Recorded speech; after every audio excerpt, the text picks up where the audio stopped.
గోవింద గోవింద ఇంకా అంగి మంచిగా ఉన్నది లక్కీది. మళ్ళా మొక్కు గోవింద ఓం గోవింద. గోవింద మళ్ళా మళ్ళా మళ్ళా మళ్ళా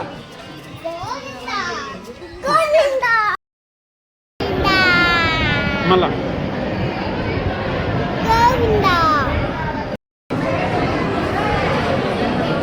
అన్న నామంతో పిలిస్తే చాలు.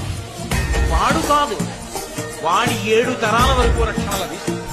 నేను మీతో పరమ సత్యం చెప్తున్నాను. ఒక ప్రాంగణంలో జరుగుతున్నటువంటి భగవత్ సేవని మౌనంగా చూస్తూ చూడకన్నా కలవు నామ సంకీర్తన. కలియుగంలో నామ సంకీర్తనం గొప్పది కనుక గొంతెత్తి ఈశ్వరార్చన జరుగుతున్నప్పుడు గోవిందా అని అనగలిగామనుకోండి, మనకి ఇచ్చినటువంటి నోటితో దాని చేత ఆయన పొంగిపోతాడు, దాని చేత ఆయన పరవశిస్తాడు. పరవశించడం కాదు, మనకి రక్షణ